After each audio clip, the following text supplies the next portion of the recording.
Good morning. Welcome. This meeting is reconvened. This is the fourth meeting and the third public hearing of the Special Select Committee of the Senate on the Sexual Offences Amendment Bill 2019. This hearing is being recorded for subsequent broadcasts on Parliament Channel 11, Parliament Radio 105.5 FM, and the Parliament's YouTube channel, ParlView. I am Clarence Rambarat. I'm the chairman of the committee. I would now invite the committee members to introduce themselves, starting on my right. Good morning, everyone. Paul Richards, member. Good morning, Alison West, member.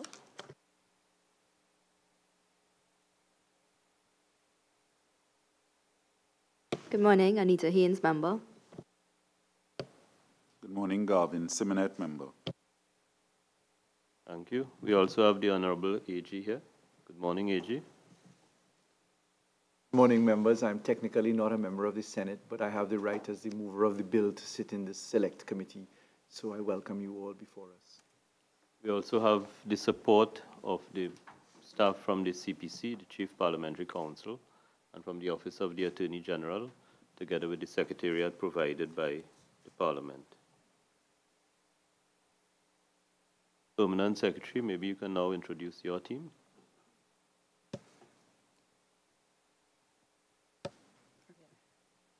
Good morning, Chair and members of the committee. I am Penelope Bradshaw-Niles, Acting Permanent Secretary at the Ministry of National Security. Today with me, I have members from different divisions of the ministry. So I will ask them to each introduce themselves. Good morning, all. I am Charmaine Gandhi Andrews, Acting Chief Immigration Officer.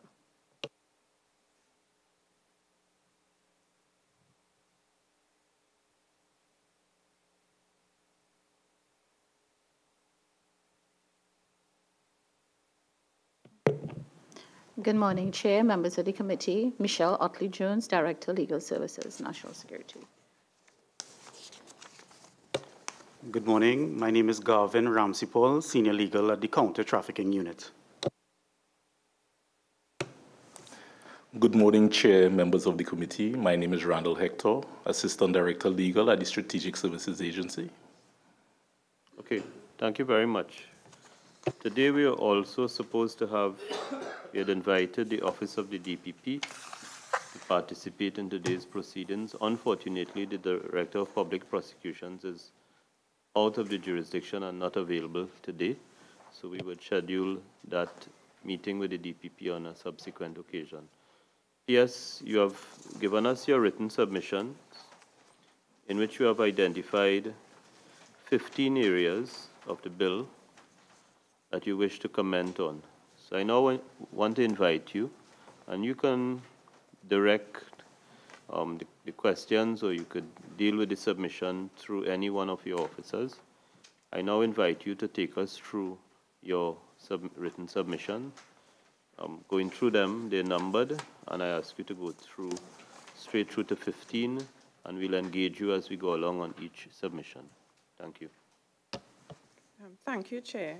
Before we begin, I just want to say that for the Ministry of National Security, we believe that the National Sex Offenders Register would benefit the citizens of Trinidad and Tobago by enhancing public safety through active monitoring of registered sex offenders by the Trinidad and Tobago Police Service. We believe that it will perform a critical role in the criminal justice system.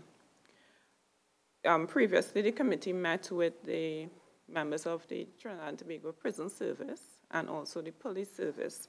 What I'll do, I will ask my Director of Legal to begin going through the submissions with you, and as we reach the relevant clauses, we'll ask each of the members of the various divisions, immigration, the SSA, and counter-trafficking, to comment and maybe expand and respond to your questions or queries. Okay, thank you very much. Thank you, PS. in going through our comments, what we had done in compiling the comments, we had got comments from the SSC, from counter-trafficking, and from immigration.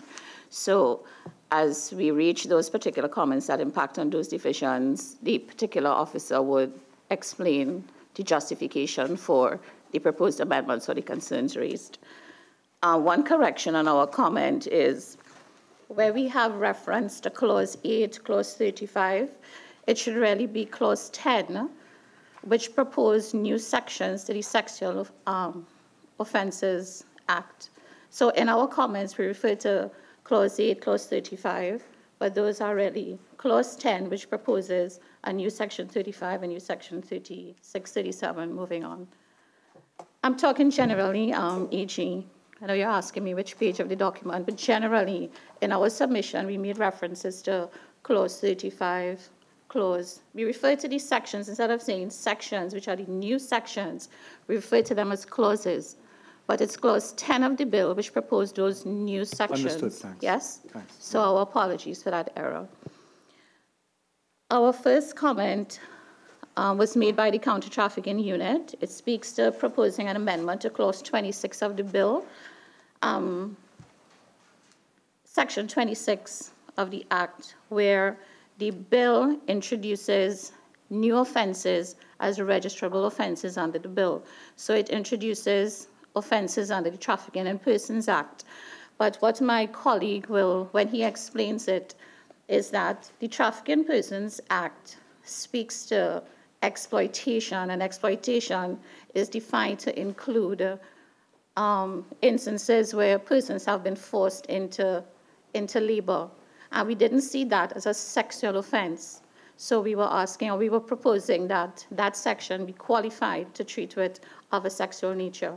If I could just assist, we intend to schedule out specifically in the bill all of the actual offenses that will be triggered as opposed to references to the legislation. So we agree with a retooling of that entire section.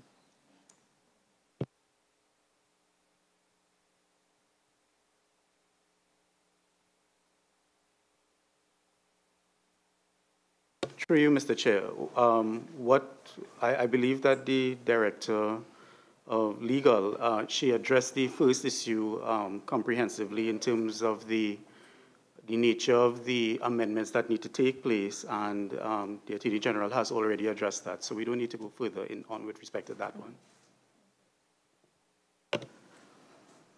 With respect to our second comment, which proposes a new Section 35, Chair, we noticed that a medical examination is taken with the authority of an order of the court, and it speaks about when a person does not consent. But we thought we recommend that it is beneficial to introduce that where without consent, that reasonable force is used. Because when we looked at the Police Service Act and the DNA Act, when you take samples, fingerprints without consent, and that was a recent amendment in the Police Service Act where they introduced this qualifier of with reasonable force. So we thought it would be beneficial to include that.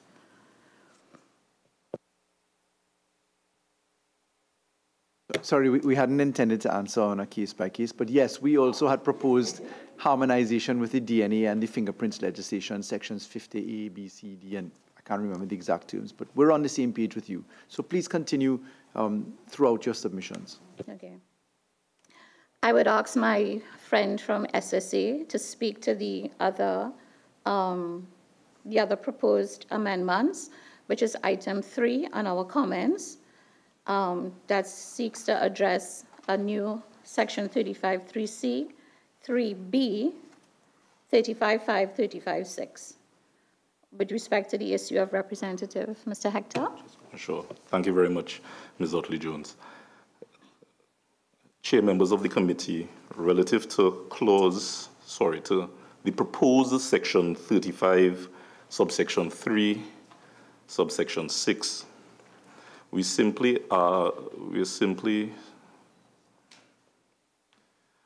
proposing the insertion of the words here under for representative, where the virtual complaint, so we're changing To deal with diminished capacity and children, correct? And children. So we want to include a child here as well. Sure.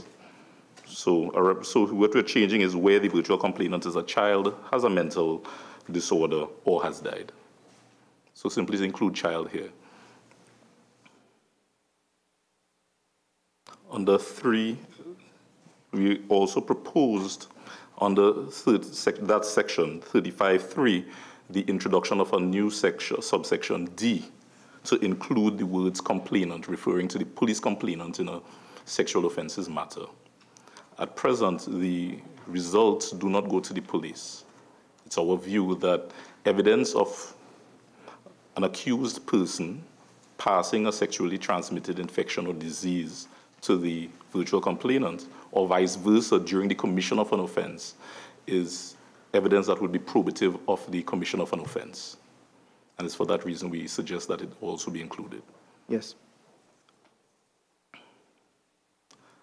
As a result, we have proposed an amendment to propose section 35, subsection 5, that deals with, subject to subsection 3, the results of the examination. It speaks there to it being confidential, but it does not speak to its admissibility in court. Because we have proposed that the police complainant the results be made available to the police complainant, we also ask that the evidence be admissible in court in any proceedings where the person examined is charged. Yeah.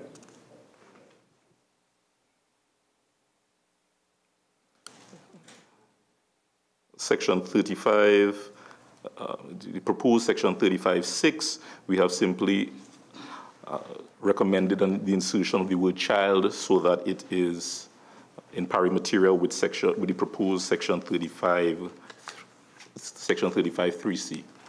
So we're simply asking that child also find its way into here.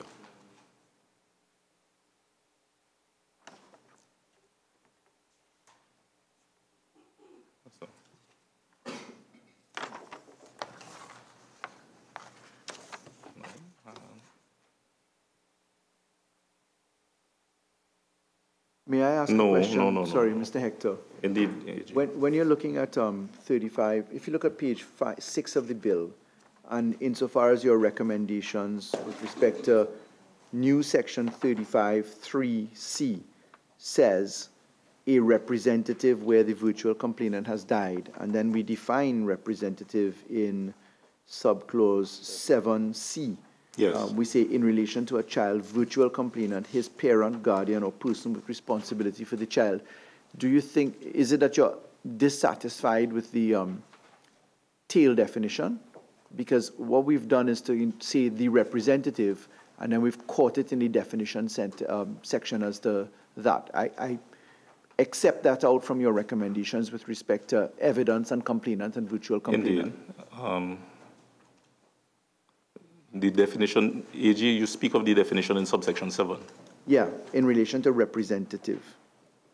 So a representative means in relation to a child virtual complainant, his parent, guardian, or person with responsibility for the child, which we took from the Children's Act in terms of the broadest definition.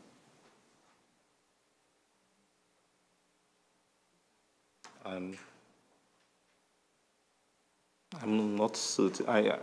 Okay, well, the committee will take it that you flag the issue of child and the need for clarification with respect to representative, and then also with the manner of treatment of evidence between virtual complainant and complainant. Yes, so we've noted that. Yes, but I think the concern, out. I'm just wondering whether I have a different version of the bill of which you speak. Okay, so the bill treats with a definition section in subclause 7. So 35, new section 35 in clause 10 has a subclause 7, and 7 says, for the purposes of this section, representative means A, in relation to adult virtual complainant, B, in relation to adult virtual complainant with mental disorder, and C, in relation to a child virtual complainant, his parent, guardian, or person with responsibility. Yes, that should treat with the issue. Great, yes, thank you. That's probably the one I have, yes.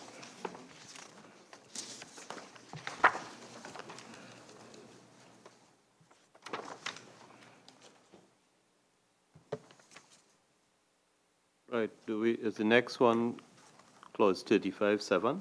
Yeah. That is us as well. That's the unmarried person. Yes, we're indicating that there may be a category of persons who may inadvertently have been left out. We thought that we had captured that in 7A Roman 4 because we sought to draw a nexus. Remember, we're treating with the issue of compensation. Indeed. And it wasn't compensation in a vacuum. It was akin to a dependent relying upon. So we had caught the circumstance of the adult unmarried person, but we sought to draw a legislative nexus by saying a person who at the time of the virtual complainant's death was financially dependent on him. Right. So that there was a proximity for the loss, foreseeability of damages principle brought into effect. Would that satisfy your concern? Certainly. We were not privy to the policy document, so we were simply seeking to...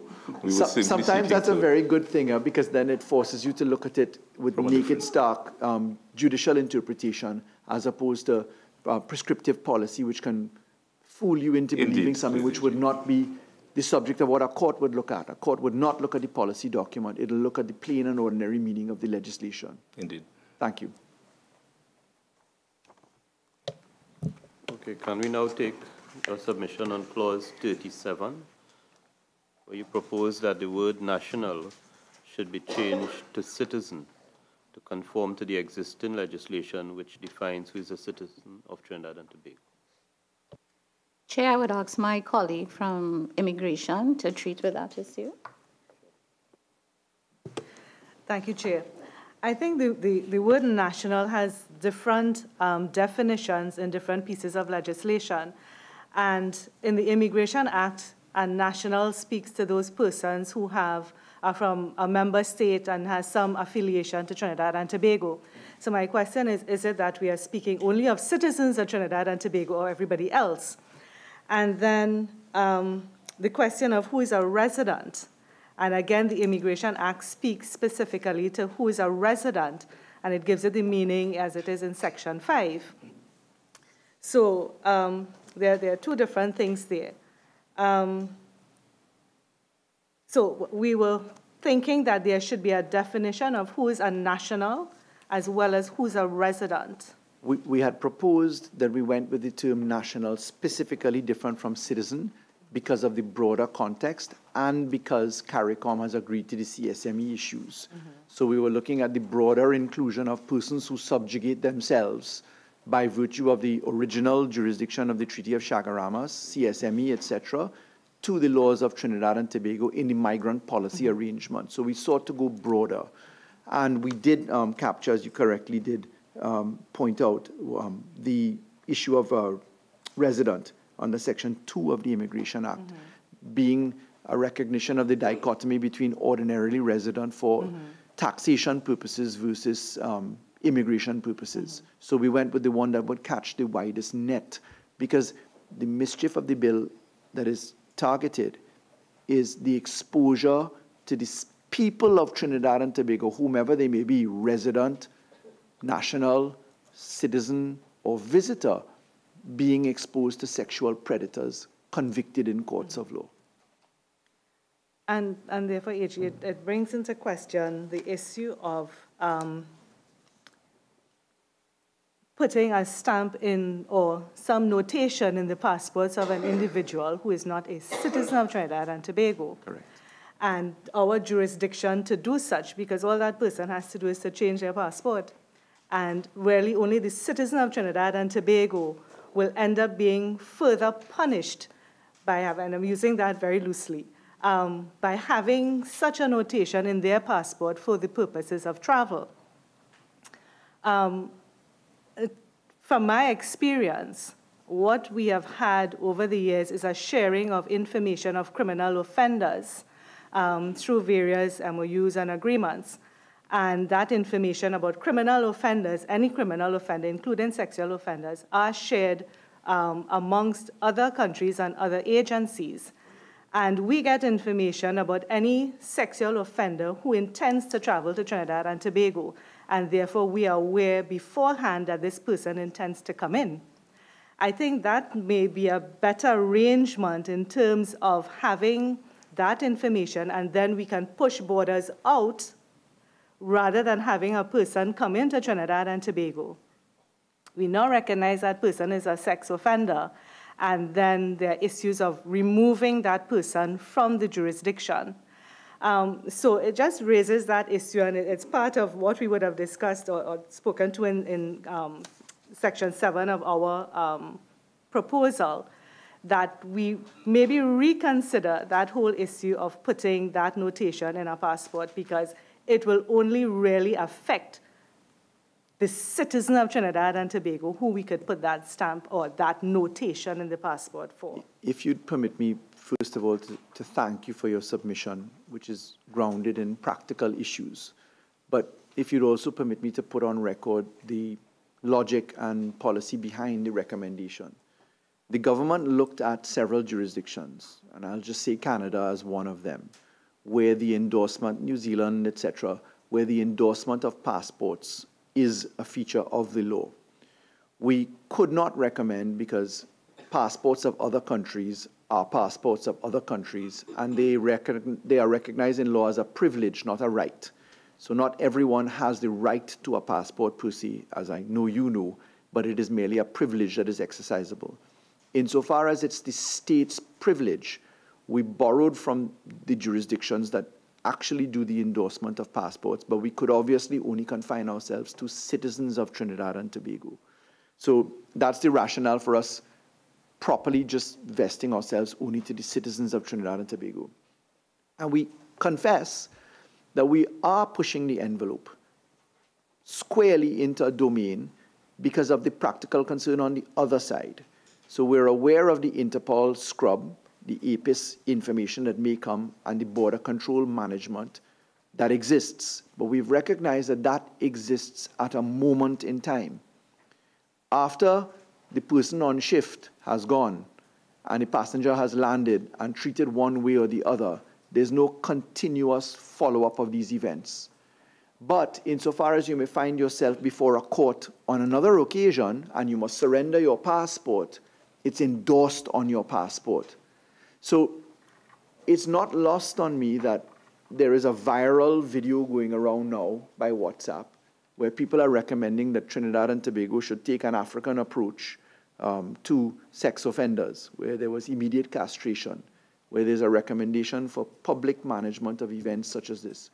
But what we've noticed in Trinidad and Tobago, and I'll use the example of the hugging vagrant.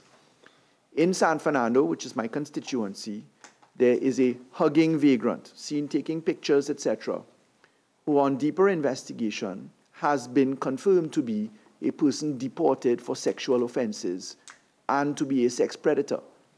But the gentleman was embraced warmly and affectionately and all over the newspapers for years. I wonder if people knew that situation, whether their protection or circumstances for arranging protection would be slightly different.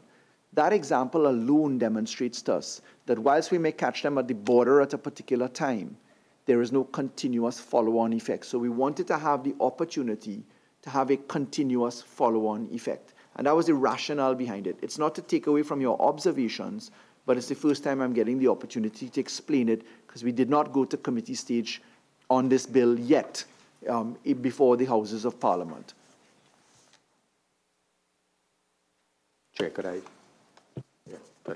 I would like to address Ms. Charmaine Gandhi. Your recommendation, your suggestion that our citizen will be unfairly treated in the sense that there would be, not equal exchange of information. And we are now relying on just the Interpol to bring this information. Your immigration forms that persons fill out to come here, is it possible we can have listed on that, like how much money you're declaring or firearms or what you're coming in with?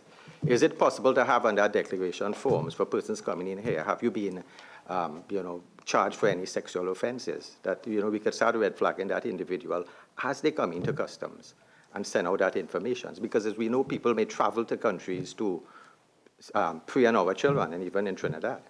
Yeah. The answer is yes, from a point of view of law.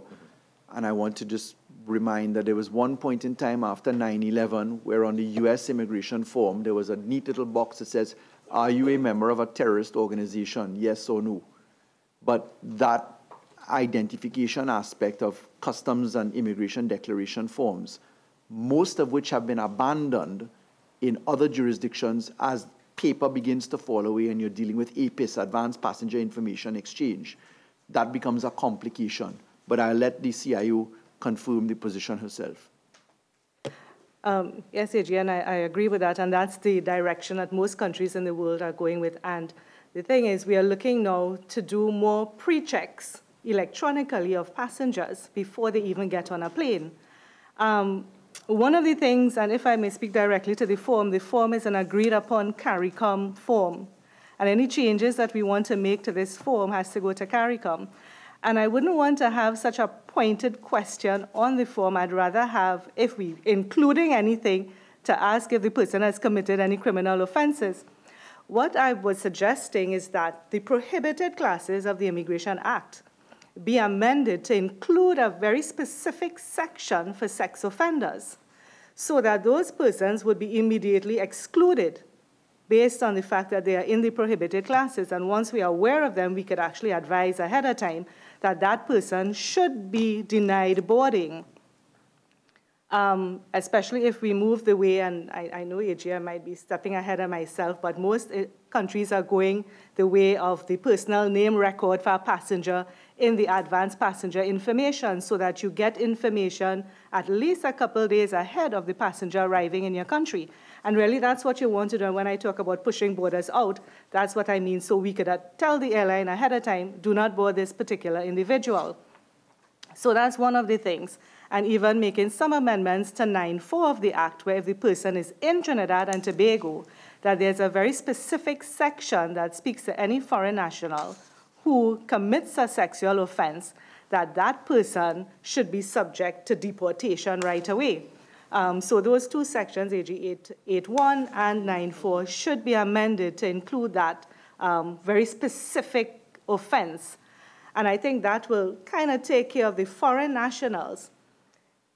There's also the suggestion, and for the permanent resident, somebody who is in Trinidad for one reason, permanent residence on a work permit or whatnot, that if they commit that offense, that permit should be revoked. Even for the permanent resident, there are other jurisdictions who do it for persons who commit criminal offenses, drug trafficking, and even minor offenses as traffic offenses. If you are just a permanent resident, that your residence is revoked and you are subject to deportation. Would you add ministerial permits and missionary permits to that category as well? Yes, all permits. Once the person has committed a sexual offense, those permits should be revoked immediately and the person be subject to deportation and maybe have no right of appeal. I don't know, that's probably stretching it, but there are some persons under 9.5 where the person has no appeal against the deportation order in this case. So there are certain sections of the law that we can amend to deal with the offense. It's really my personal opinion, and having almost 30 years experience in immigration, where I don't know that putting it on the passport really is a deterrent. I think sharing of the information via Interpol or through the Joint Regional Communication Center and some of the other arrangements that we have, I think that may be the better way to push our borders out, rather than continue to penalize the citizen and not the foreign national who can just change their passport. So assuming that we, just forgive me, assuming that, I welcome the suggestions. I think they're excellent suggestions in terms of review of the consequential amendments that may be necessary to treat with the broader categorization. But just as a matter of law, the equality of treatment before the law constitutional argument would not prosper in this instance, because we're treating with our citizens. We'd be treating all our citizens equally. So I'm fine with that from a constitutional perspective. I think that your suggestion is an excellent suggestion so that we can treat with the revocability of permission to stay in any form or fashion, PR, ministerial, missionary, work permit, and any other circumstances. So I agree with that. But I just want to ask one question. You do accept that some of the Commonwealth countries that have adopted this approach that we are seeking to mirror here, which is to endorse a citizen's passport with the fact of having committed a sexual offense, is an outside-the-box thinker intended to add personal dissuasion to people. Because I can tell you this, the one thing in our minds that people value well is their ability to travel and the anonymity that goes with trying to find a different position. The Parliament is being asked to accept the government's view that we should pour the greatest scorn on people that abuse people sexually. And in particular, in this instance, we're really confining this to child abusers. This is not intended to hit adult abusers, because there are all sorts of permutations and combinations where offenses may happen, marital rape, all sorts of other factors. But when we talk about raping a child and being convicted in a court of law in respect of a child, you have violated the most sacred provisions possible. And I should say that we have proposed in this bill a clause which allows the court to consider whether somebody will go on a register or not. So there is an exculpation potential escape out of this if a court considers that the circumstances are just enough for you not to be on the register and or passport treatment, etc. But what we have done here, and I want to put it out in the public domain, forgive me, I know I'm not necessarily speaking to you, is we are taking an abhorrent approach to anybody that is convicted of raping children or abusing children. And that's why we've taken this rather draconian step. I just want to add a question to Ms. Gandhi Andrews, and following what the Honourable AG has indicated. What's your perspective on, and I agree with the approach morally and philosophically on anyone who is convicted of abusing a child, but how far would you add this layer to other types of criminal activities, which in many people's estimations may be, if not equally, but certainly close to equally abhorrent, and in the interest of protecting our citizens? Thank you. There are two things. I agree with the AG in the terms that it is a heinous crime. I would go as far as revocation of a passport, and that you cannot hold a passport for a period of time. I would go as draconian as that, to absolutely prevent you from even attempting to travel, because other jurisdictions have revoked the passport of those individuals. So revoking the passport for a period of time and then an assessment being done thereafter might be an idea.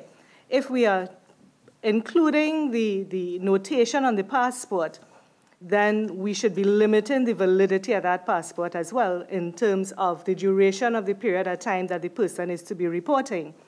So there are different issues involved in how long the passport may be valid for, how long we should continue with it, and then what would be the process to stop it at the end of the day. And that has to do with removing the person's name from the list and whatnot and the end of the reporting requirement. So there are a number of administrative things in there.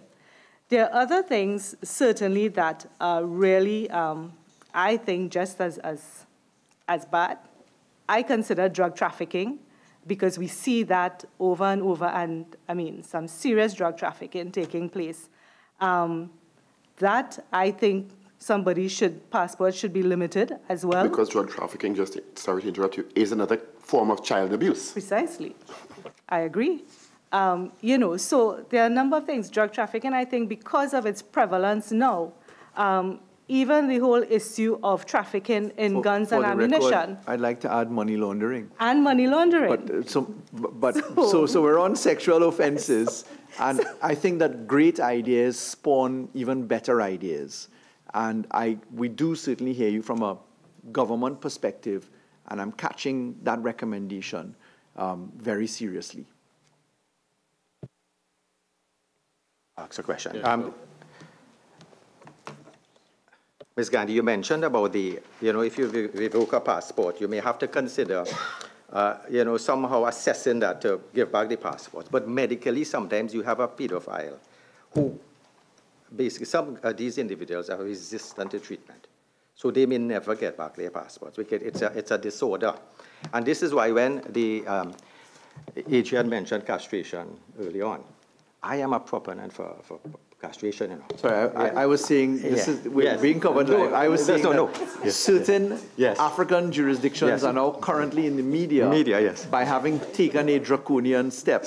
So in this particular capacity, I'm not permitted to put my personal views forward. I agree, but medically... As strong as they may be. They may be. Well, I probably share your same personal views. I see the fallout of what happens to these individuals. But remember, I'm talking about chemical castration. And there are jurisdictions in the United States, 8 states, California, Florida, then even among some of the states, and then even Poland, Germany, France. They believe in chemical castration. So if you're looking at castration, I'm looking at pedophilia, certain individuals who we couldn't give an injection. It cuts that sex drive.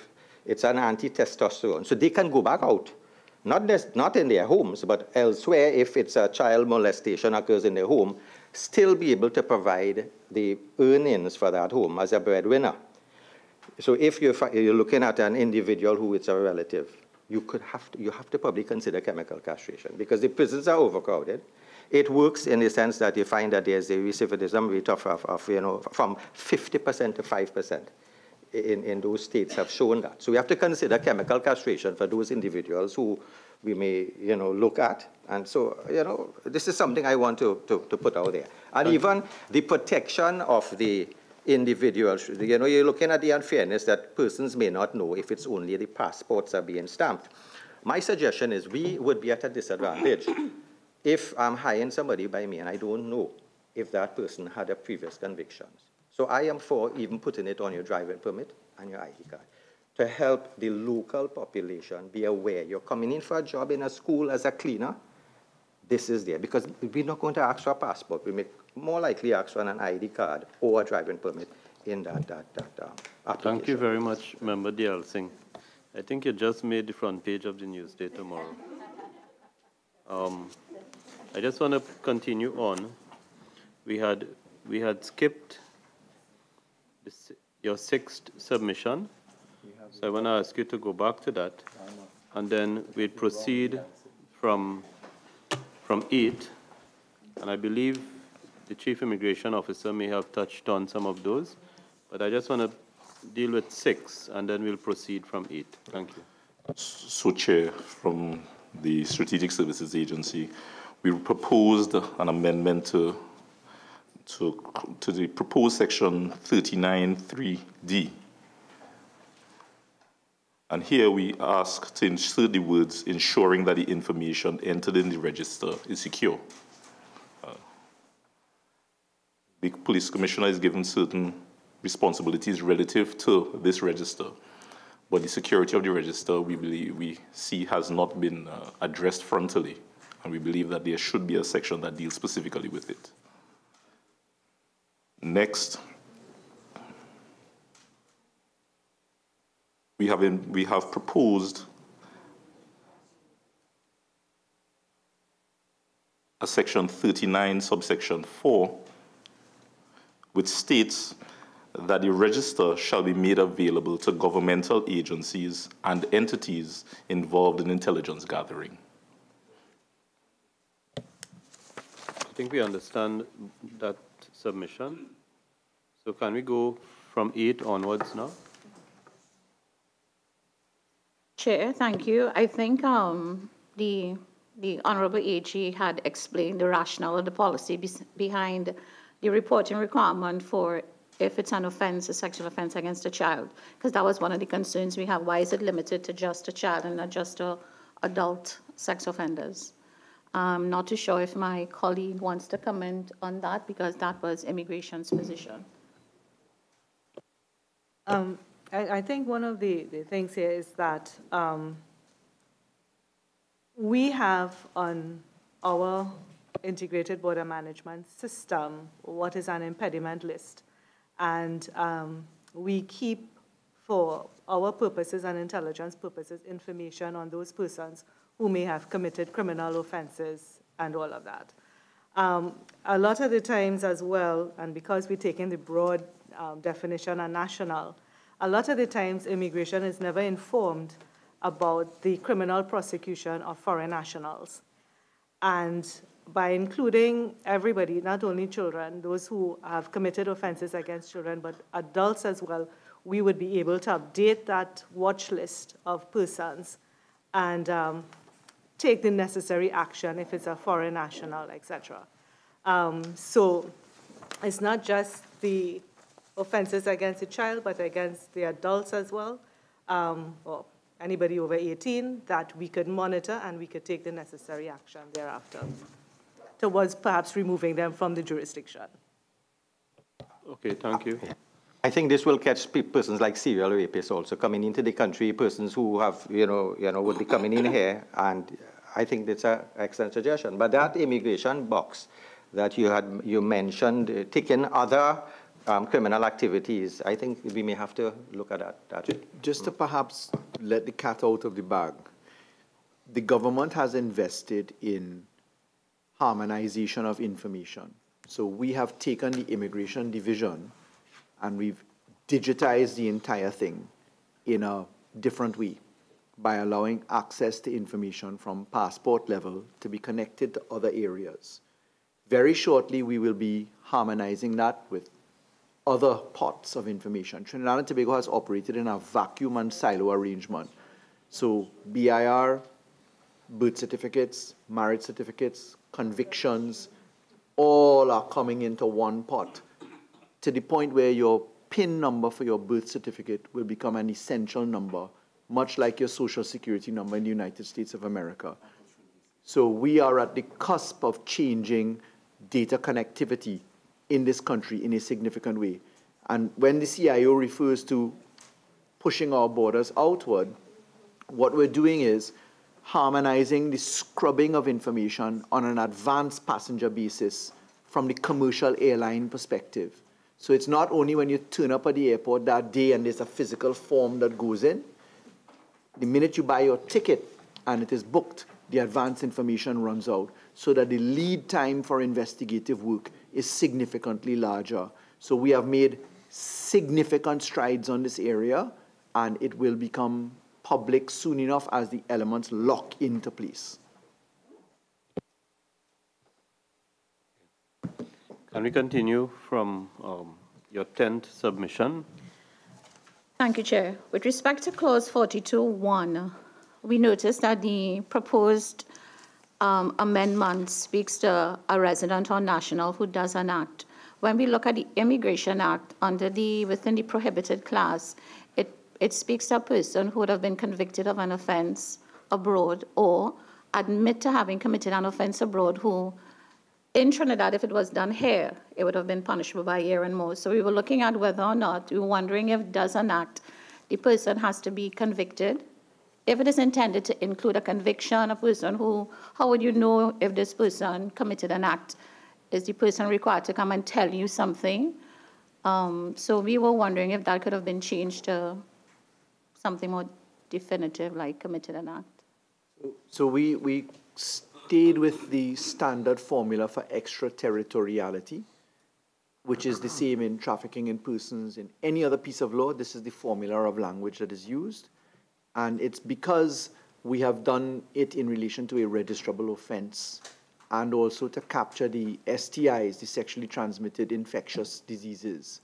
So we went with the law speaking positively as opposed to has committed and has been convicted, etc., because we would have been too narrow. But to answer your question, because it's spot on, yes, there is an onus upon persons themselves because there's a certain amount of obligation that is put. And of course, you know, ignorance of the law is no excuse. So it is intended that way, but what we've done is we've kept within the current formula of legislative speak. Thank you, Chair. With respect to that same provision, I think this may have been just a typo in 42.2 where we have sex offered and the last line. It's just a typo. Yes. Yeah. With respect to the comment at 11, inclusion of penalty for public officer. That is the proposed new section 44.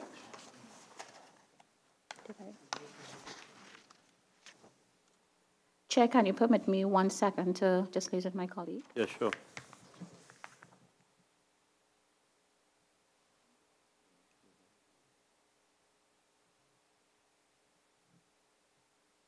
So Chair, just to go back to 42.2, my colleague from SSA would like to expand on a point. So I think it's introduced a new point. Chair, members of the committee, thank you. Relative to 42.1, the reason we suggested is convicted of committing an act. It's because we were concerned about the ability to prove it based on the way that the section is worded. So we understand the position in terms of why it was used, but in terms of how do you prove that someone did an act, unless, of course, it is via conviction. That was our main concern.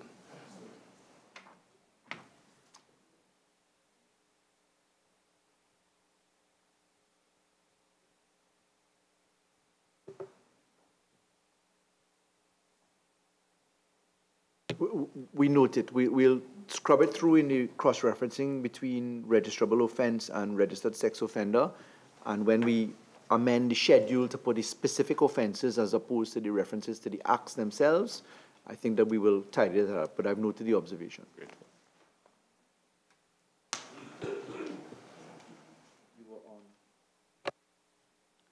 Can we go to the 12th submission in relation to clause 46? Or Clause 44? Or you could, or 44. Yes. So we're recommending that there should be a penalty against a public officer for failing to include the information required under the Act.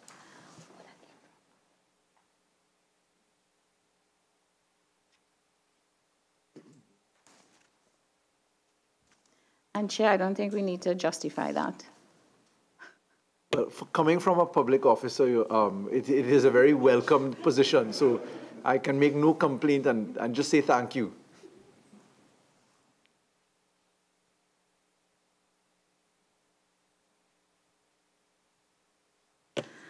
Clause 12, comment 12, which proposes a new 46.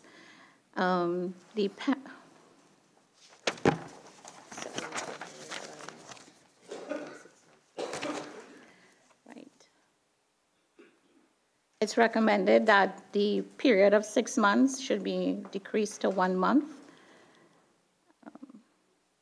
Chair, I will have to ask my colleagues, right, to explain the justification. I might suggest that might also not need justification. I think it's apparent. Okay. Yeah. Good.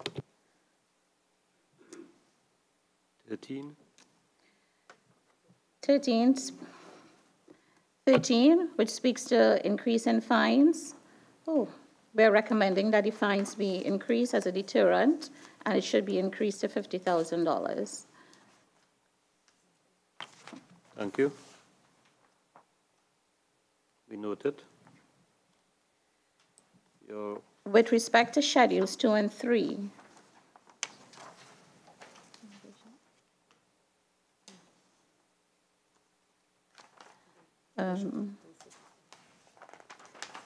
it should also include countries of citizenship, place of birth, maiden names, and any other nationality. I don't know if I want to read the last two, where passports should be changed to passports, because I know there's the Interpretation Act that says singular includes plural. And right. So we would just pretend that those two lines weren't there. My apologies. Yes? So could we move on, Chair, to yes, 15? 15. And I would leave this last point to my good friend from SSA to expound on that. Chair, members of the committee, the SSA proposed this particular amendment to the Schedule 4, the proposed Schedule 4 of the Act, that deals with Section 47, subsection 1. This deals with the duration of the reporting period. The first column, so the duration of the reporting period, as you are aware, would be determined by the length of the sentence. However, having considered the manner in which sentencing is done, and having looked at the case of Walter Borneo, we were of the view that this section may end up operating unfairly to individuals, or may be severely reduced in its effectiveness if the concept of the reduction that is given as a result of time spent in custody prior to sentencing is not made manifest. So we have suggested that at the end of Schedule 4, the following clause or section is put in that says, any reduction of sentence granted as a result of time spent in custody prior to sentencing shall not reduce the reporting period in the first column of Schedule 4. And I will use the case of Walter Borneo as a perfect example of how this can work unfairly. So in Walter Borneo, our Court of Appeal made it clear that any time spent in custody prior to sentencing must be used mathematically to reduce any sentence that is imposed. So Walter Borneo was not a case of sex, it was a case of murder done by a minor. And in this case, the Court of Appeal, in the last paragraph of the case, found that we consider that the appropriate range of sentence in a matter of this kind is 10 to 15 years. So that is the range that they consider appropriate. Having regard to the circumstances of the case and the aggravating and mitigating factors put forward, we consider that the appropriate sentence is 17.5 years. So that is what they think should be imposed. For the term of 17.5 years, we deduct 4 years and 6 months being the time spent in custody prior to sentencing. Having applied that mathematical deduction, they then say, we dismiss the appeal against conviction, affirm the conviction, allow the appeal against sentence, and vary the sentence imposed to 13 years hard labor. The sentence will run from the date of conviction. So it therefore means for the purposes of this act, for this section, the sentence is 13 years. Had he not spent that time in prison prior, it would have been 17.5 years. And then you would see that the reporting period there would be a difference of 10 years. It'd be in that, had it been the 17.5 years, the reporting period would be 25 years. If you go based on the 13-year sentence, it's 10. Sorry, 15. And then that would be exacerbated by when you enter your plea, if you plead guilty, the discounting provisions, if you're summarily treated versus indictably, not that that may apply in sexual offenses for certain types, right? Indeed. But the persuasion that we did, and I would welcome your reflections on this, we did it on the basis of the proportionality principle, because the manner in which you're sentenced effectively is a matter of due process and a matter of proportionality. So we were looking at it from that perspective. So we haven't found an example yet. I think it's a very novel and welcome suggestion that you've put, because it puts the reality of sentencing, particularly insofar as the JEI has published the sentencing structures as well, post-Borneo or in factoring Borneo. Yes. So have you in your research at all come across any jurisdiction that puts that form of qualification to Schedule 4 in the manner that you've suggested? No, please, AJ. But having practiced in this jurisdiction and cognizant of the type of arguments that will arise and the complications that will arise, we decided that it may be wise at this point in time to propose this so that it is clear that when the judge proposes, when the judge makes a particular sentence, that they indicate it so that the period for the duration of reporting period is clear. Welcomed. Thank you very much. Okay. We'll do two things now. We'll invite the PS through your team to make any closing submissions. But before I do that, I want to ask the committee members if there is any member who has a question or anything that requires clarification.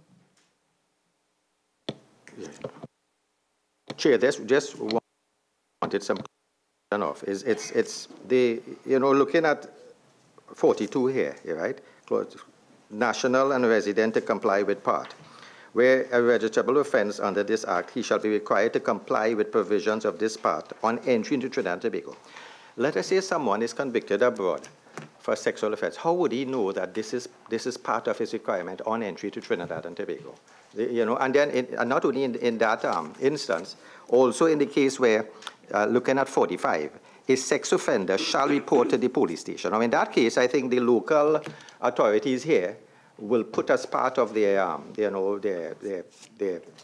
protocol, you have to report to the police station. But someone from abroad coming in, how would he know that that is part of our laws? Yeah. Spot on. Extremely difficult. So that's the first reason why we didn't on this occasion go with foreigners, for instance, having to comply with this law. Not deportees, foreigners who come on visits, etc., and the transient nature of their reporting requirements. That was the reason. We rely really on technology and Interpol connectivity and law enforcement operationality to treat with the scrubbing of offenders. I think that the Chief Immigration Officer has put a jewel in the equation this morning in the consequential amendments suggested for the class of prohibited persons and then for the revocability provisions, which I thank her profusely for. Thank you very much. So I think that we'll be somewhat closer to achieving that. This net is intended to be applied in as best a way as you can. No one law allows you to do this. Take our exchange control legislation. When you're leaving Trinidad and Tobago, you're supposed to make a declaration as to how much cash you have or don't have. But nowhere in the world is there a sign up that tells you that. They rely upon the principle of ignorance of the law is no excuse. Not that it's the best way to do it, but it really comes about through education and then limiting things ideally in a cashless environment, which is why the government is pushing so heavily on a cashless environment, because it's more and more electronic money makes things a faster catch for things like that. So I accept your point, and there's no clear answer to it, but we're trying to operationalize the system behind it. Thank you. Senator Richards? Yes, please. Through you, Mr. Chairman. In point 14, schedules 2 and 3, just for clarity, because this is going to be broadcast, what is the definition of gender persuasion that you say should also be included? And if that is included, should it also be harmonized with other aspects of the law in Trinidad and Tobago?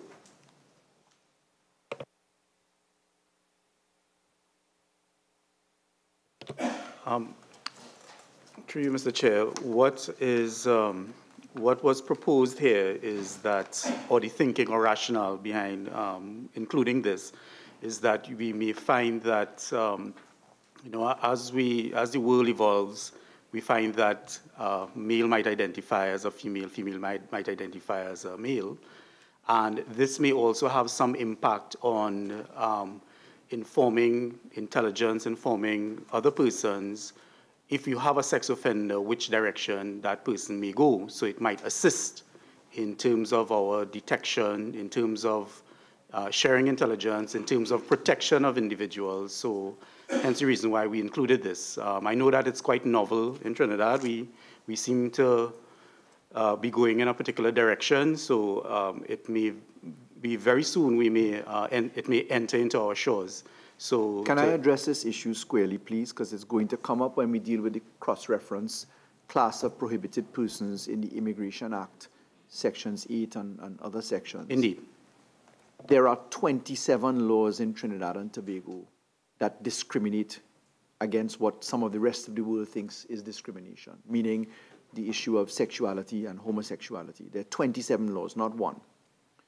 Those 27 laws include the Sexual Offences Act, Section 15. That has been construed in a different manner by Mr. Justice Rampasad in the Jason Jones matter.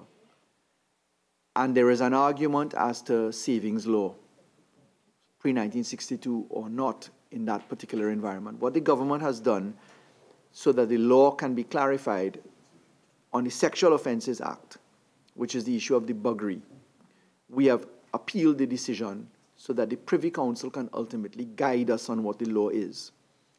Insofar as that decision will become really a landmark decision that affects other laws, because one could tackle any one of the other 26 laws on the deck and come up with different positions right now in courts at first instance, high courts coming up with different points of view.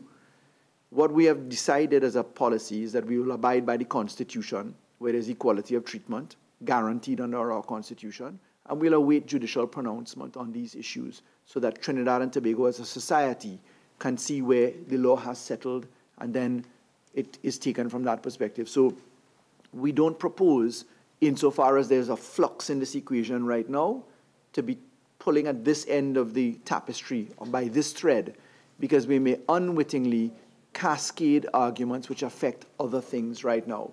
So the government's perspective on this very thorny, heartfelt issue, in respect of which there are polar views that are very strongly expressed, is that we are taking a careful approach to have the court of the highest land pronounce on one of the laws, and ultimately then we will gauge where it is on the rest of it.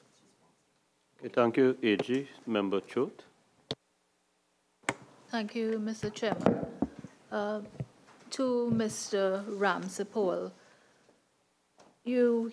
I don't think you fully explained what you meant by gender persuasion, but having regard to what you said, it seems as though what you want to have included is gender identification. Is that it? Which gender does a person identify as? Indeed, please, Ms. Chote. Yes, but would that not be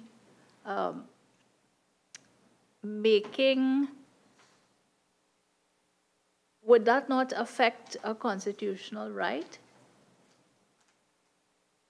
Well, it was a suggestion so that it would, in terms of our rationale, was that it would aid in terms of protection of individuals, protection in terms of investigations, as well as intelligence gathering.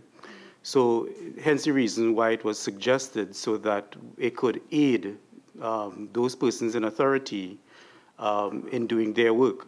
That's the rationale for including it. Sure, but do you have any evidence or data to suggest that how someone identifies in terms of gender is related to whether that person may become a sex offender or a recidivist?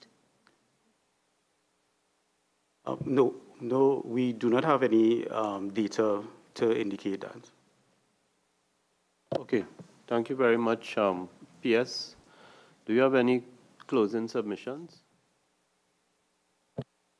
Could you permit me? With respect to the period identified of the 25th of September 2000 as the point we're going back for persons who have convicted, could the chair, could AG explain why that particular period? Prior to that date, the offense, the registry was not known. So it was the 2000 amendments which caused that law to come into effect, and it was not properly operationalized. The list did not go into effect. It would be impossible for us to go prior to 2000 because at that point in time, there was no requirement for a sex offender to be registered. So we sought to catch it from the point at which we could and then to move our way forward. Thank you, AG. Yes. Thank you very much for the opportunity to share our thoughts with respect to this particular bill. We do share the passion and the sentiments with respect to understanding the importance of ensuring that everyone is safe, especially with respect to sexual offenses. We continue to do what we ought to and can in respect of the different areas and divisions for which we have responsibility. And just to say that we are committed, regardless of what the final product with respect of the law is, to ensure that it is enforced and implemented in the best possible way. I just have one last comment in terms of what the member would have brought up in terms of the gender persuasion, to indicate that with this particular Schedule 2 and 3, I think the point was more in terms of being able to use it for identification rather than trying to use that as an element to indicate whether it will be predictive in terms of a person committing the offense. So I think it's more in terms of intelligence gathering. So just to clarify in terms of the comment for the inclusion of the gender persuasion. So I just wanted to clarify that. Thank you, PS. I want to thank you and your team. I think the submissions were written submissions, and the oral amplification of those submissions were very helpful and in some cases very persuasive. You certainly got some of the members of the committee very excited, and that is always good. I want to thank the members of the committee for taking the time and participating. I want to thank the AG and his team for supporting us, and of course the parliamentary staff for supporting us. And I want to thank later on when it's broadcast, the listeners and the viewers who would be able to share in what this process is all about, and also be able to make their contributions in the way in which the Parliament has allowed them to. Thank you very much. The meeting would now adjourn to Thursday, March 14th, 2019 at 2:30 p.m. And on that day, we would have before us the following entities: the Coalition Against Domestic Violence, Caribbean Center for Human Rights, the Network of NGOs of Trinidad and Tobago for the Advancement of Women, the Child Welfare League of Trinidad and Tobago, Women's Institute for